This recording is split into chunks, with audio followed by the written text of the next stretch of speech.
संतोष देशमुख हत्या प्रकरणातील फरार आरोपी कृष्णा आंधळे याला बीड पोलिसांनी वॉन्टेड म्हणून घोषित केलंय। देशमुख हत्या प्रकरणानंतर कृष्णा आंधळे अद्याप फरार असून तपास यंत्रणा त्याचा शोध घेत आहे, मात्र अद्यापही त्याचा शोध लागलेला नाही।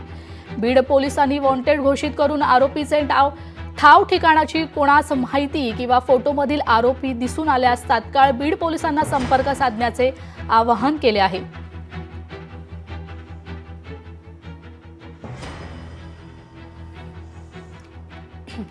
याबाबत अधिक माहिती देण्यासाठी आपले प्रतिनिधी विकास माने फोन लाईनवरून जोडले गेलेत।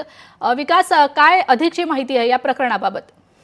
देशमुख हत्या प्रकरणामध्ये आतापर्यंत पोलिसांनी 8 आरोपींना अटक केलेली आहे, मात्र यातील कृष्णा आंधळे जो आहे तो आजही फरार आहे आणि त्यामुळेच आता फरार आरोपीला शोधण्यासाठी बीड पोलिसांनी कृष्णा आंधळेला वॉन्टेड म्हणून घोषित केल्याचं आपल्याला पाहायला मिळतंय।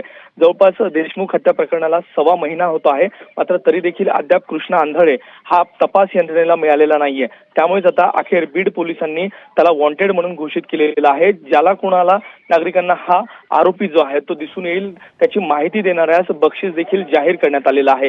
कारण की सरपंच देशमुख हत्या प्रकरणात कृष्णा आंधळे हा तपास यंत्रणेला पाहिजे आहे, कारण की त्याच्याकडनं देखील अनेक धागेदोरे जे आहेत ते मिळण्याची शक्यता आहे। आणि या संपूर्ण प्रकरणामध्ये आता बीडचं पोलीस प्रशासन ऍक्शन मोडमध्ये आलं असून आता या कृष्णा आंधळेला फरार म्हणून घोषित करण्यात आलेला आहे। आता या तपास यंत्रणेला कृष्णा आंधळे हा पाहिजे आहे, त्यामुळेच आता त्याला वॉन्टेड जाहीर करून ज्याची कोणी माहिती देईल त्याला बक्षीस देखील बीड पोलिसांनी जाहीर केलेला आहे। आता निश्चितच कृष्णा आंधळे त्याच्या शोधासाठी विशेष पथकं देखील तैनात आहेत, मात्र अद्याप या यंत्रणेला या पथकाला तो सापडून आलेला नाहीये। अखेर त्याला वॉन्टेड केल्याच्या नंतर हा आंधळे नामक जो काही आरोपी आहे तो मिळतो का नाही हे पाहणं महत्त्वाचं असणार आहे।